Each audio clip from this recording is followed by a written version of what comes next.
Today I want to find out which one of these two Lumix cameras is a better low light performer.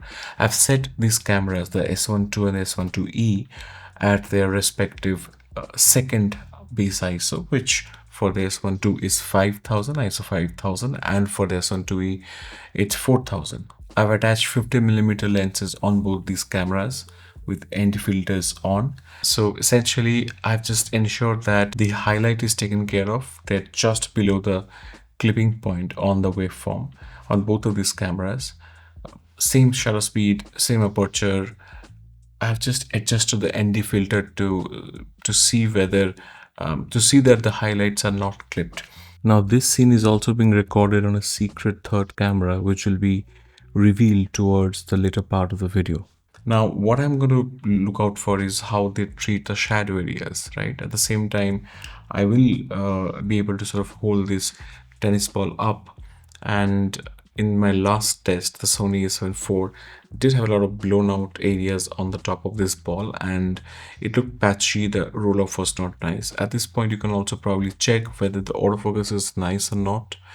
Right now, I'm not shooting this particular footage with the dynamic boost on. I'm not doing that. I am going to move to, I'm going to switch on the dynamic boost on next and maintain the same high ISO level of ISO 5000, right? So just see this, look at the rendition. We're going to see how the shadow areas are treated, whether the skin is turning magenta, all those things. Also, here's a color chart.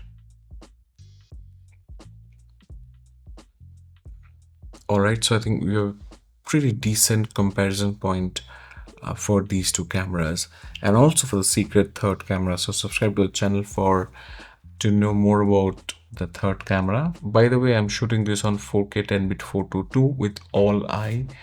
And this is some of the highest, best codecs on these two cameras, 16:9, some of the best codecs on these two cameras. So let's move to dynamic boost on for the S1II. Now we have the dynamic boost on the S1II. I am very curious to see how these two cameras now perform. Also the third mystery camera. All right, so this is the tennis ball. You can see how it's treating the highlights. Now let's look at the color chart. All right, okay, I'm shooting this on, of course, 4K, and in a bit we'll also move to 6K and see whether there is any change in 6K. Of course, I'm going to show you both the versions with dynamic range boost on and off for the S1II. The 2E, I don't have to change much. I just have to go to the 6K mode, and that's about it.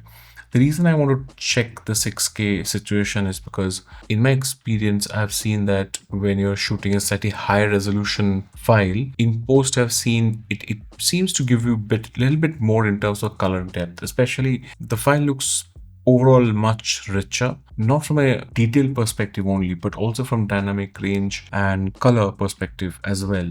Seems like there's a bit more juice to play with. Although I know that the data rates on the 6K are not very high, because what you're getting on both of these cameras are actually longer files, and you're getting 10-bit 420, you're not getting 10-bit 422. Let's now move to 6K for both Lumix cameras.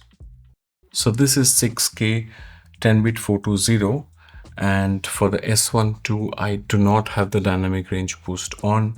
All cameras on second base ISO, the respective second base ISO. I've taken care of the highlight clipping point. We're going to see how the shadows are being treated. Here's a ball.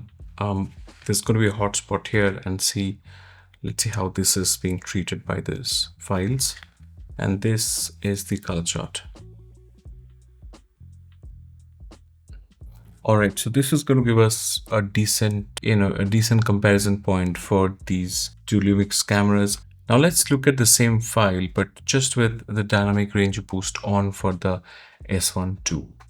So I don't have 6K 30 with dynamic range boost on the Lumix S1II. I do have the 5.9K 30 10-bit 420 long op with dynamic range boost on the S1II. And Lumix has just thrown a lot of options at you and has asked you to figure out, right? Everything that's possible, they put it there. But then it sounds like a very long list, but not all the items on the list are equally usable. So you kind of know, maybe you know that you need autofocus in most situations. You need 6K for most situations. You want to have 10-bit 422 option. Oh, you don't have that on the Lumix S1II. Anyway, so just this is the ball. This is how this thing looks right now. And this is the color chart again.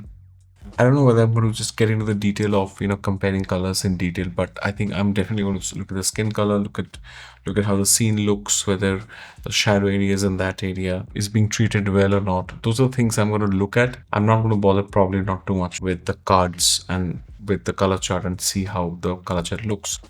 I'm also very curious to see how all these, files grade, whether there is tint. And let's talk about the third mystery camera in this comparison, right? Which is the Nikon Z6III. By the way, on the Nikon Z6III, you're getting 10-bit 420 throughout. You can also move to 10-bit 422 for ProRes HQ and shoot 6K footage, right? With N-Log. That's fantastic. You can also do 12-bit RAW on N-Log and shoot 6K 30, 6K 60. So that's the superpower of the Nikon Z6III, and that is something that you don't get on the Lumix cameras, right? You can see for the Nikon's reference, you can see whether the autofocus, whether there's a difference in the autofocus, whether the highlight clipping is nicer on one camera or the other. This is the color chart again. This is for the Nikon versus Lumix. I'm doing this test essentially to understand whether there is definite advantage to moving to the Lumix system with the current options, and also to understand if I am to move into the Lumix system, which one is the better camera. As a YouTube channel, if I'm going to put money in a camera, I am also thinking, hey, just go for the one that's most talked about, right? And that's most exciting to have, and also get a camera that allows you to compare with other cameras. Those are always very interesting. That's something that I'm always curious to know more about. Therefore, that's another thing on my mind. Should I actually go for the S1II just because it's a bit more flagship camera than the S1II E? But the S1II E seems like such a good value. So if we add the Nikon Z6III into the mix, I feel as if these Lumix cameras and Nikon files, they do match in terms of color, very close to each other. They're not exactly the same because of V-log and the N-log are very different log curves. So if you apply the same exposure treatment to the other one in post, you'll see that it doesn't look right. So to modify the exposure controls, shadow, lift, all of those things in post differently for N-log and V-log. But on the color matter, the Lumix is much closer to the Nikon colors than Sony is, or even Fuji is. And I would say that if Nikon is here, Lumix is just slightly on the magenta side, and Canon around there, just a bit more warmer, just more warm, more consistently. Let me know what else you want to see in this channel going forward. Subscribe to the channel and help me reach 10,000 subscribers soon. I'm going to see you soon with another video. Let me know what you think of this video. Do you have doubts? If you have questions, throw them at me. I still haven't gotten into the Lumix system. I'm just considering, should I go for the S5II or the S5IIX? Because good cameras. The major difference is really the flip screen, a flip tilt screen, which I absolutely love on these Lumix cameras, and also a better stabilization. I did feel that the Lumix S1 bodies actually have better stabilization than the Lumix S5 bodies. Definitely very clear. In fact, I made a mistake when I was actually shooting with no electronic stabilization at all. But when I was shooting all mechanical IBIS, I thought I had the cropless stabilization, stabilization on, but it was not switched on. So it's that good, and that's very exciting for me. Anyway, see you with another video soon. Subscribe.